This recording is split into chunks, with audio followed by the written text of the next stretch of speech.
प्रगति कला केन्द्र पक्षर प्रगति महोत्सव अनुष्ठित। छत्रपुर सहरर अग्रणी नृत्य अनुष्ठान प्रगति कला केन्द्र पक्षर स्थानीय पंडा कॉलोनी रे प्रगति महोत्सव 2026 अनुष्ठित हो जाइछि। अनुष्ठान छात्र छात्री द्वारा ओडिसी रणपा कठौ चढ़े चढ़ेणी नृत्य संबलपुरी मंगला कुंभ पाइक आखड़ा और गोटीपुआ नृत्य परिवेशित होइथिला।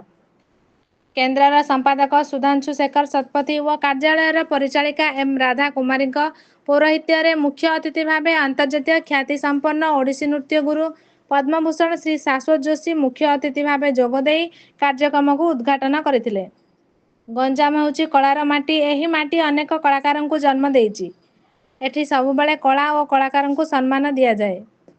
एही माटी रे पाद दे गर्व अनुभव करुछि बोली गुरुश्री जोशी कहिथिले।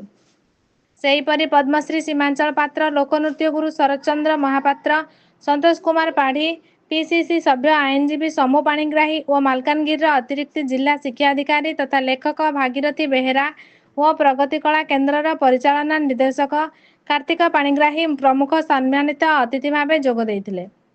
एही अवसर में लोकनृत्य गुरु विभिन्न कलार पारदर्शिता लाभ करथिबा गुरु और कलाकार को संबर्धित करा जायथिला। परिचालिका एम राधा कुमारी और परिचालना निर्देशक कार्तिक पाणिग्राही परिचालना करथिबा बेले करथिले। शिवानंद बारिक और वसुंधरा पाणिग्राही संयोजना करथिले। श्रीमती मिनिता मेहंती अनुष्ठान समस्त छात्र छात्री और अभिभावक माने कार्यक्रम को सफल करिवारे सहयोग करथिले।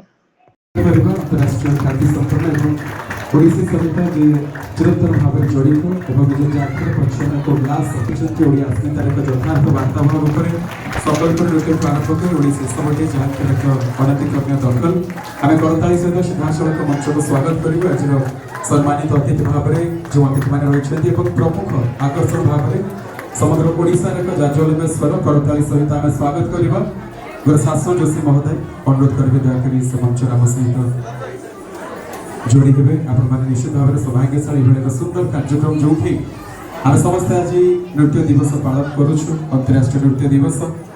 ओडिशार प्रत्येक मंदिर आम जिते कहूँ इतिहास कथा दीर्घ वर्ष धरी महाप्रभु पाखे समर्पित होता नृत्य आरंभ कर प्रस्तर देह जिते जीवंत हुए आम शिल्पी मानकर पदपखाल ताहा आम समस्त को आहरी आम नृत्य संपर्क में आम इतिहास संपर्क में सचेतन करे एवं जो मैंने चराचरित प्रथा को आहरी सुदृढ़ और विश्वस्त करुँच समस्त को उद्देश्य समर्पित होछि नृत्य।